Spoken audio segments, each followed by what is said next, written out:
மிகவும் எதிர்பார்க்கப்பட்ட இந்த ஜனநாயகன் படத்திற்கான இந்த சென்சார் சான்றிதழ் வழங்குவதற்கான தீர்ப்பு வெளியாக இருக்கு. ஜனநாயகன் படத்திற்கு சென்சார் சான்றிதழ் வழங்க உத்தரவினை பிறப்பித்திருக்கிறார் நீதிபதி ஆஷா அவர்கள். முக்கிய செய்தியா பார்த்துட்டு இருக்கோம். ஒரு நபர் கொடுத்த புகாரின் அடிப்படையில் இந்த சென்சார் சான்றிதழ் வழங்குறது நிறுத்தி வைக்கப்பட்டிருந்தது. ஆனா இப்ப பட தயாரிப்பு நிறுவனம் தரப்புல தாக்கல் செஞ்ச வழக்குல தீர்ப்பு வெளியாக இருக்கு. ஜனநாயகன் படத்திற்கு சென்சார் சான்றிதழ் வழங்க உத்தரவு பிறப்பிக்கப்பட்டிருக்கிறது.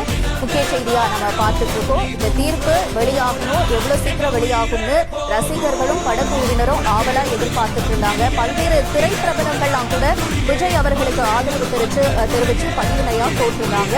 நல்லதே நடக்கும்னு சொல்லி சில பேர் அவருக்கு ஆதரவா பதிவுகளையும் போட்டிருந்த நிலையில இப்ப மறு ஆய்வு குழுவுக்கு படத்தை அனுப்பும் முடிவு ஏற்கத்தக்கது அல்ல. அதனால சான்றிதழ் வழங்க நீதிமன்றம் உத்தரவினை பிறப்பித்திருக்கிறது. தொடர்ந்து நம்மளோட செய்தியாளர் மணிகண்டன், இப்ப தீர்ப்பு படத்திற்கு சாதகமா வெளியாக இருக்கு.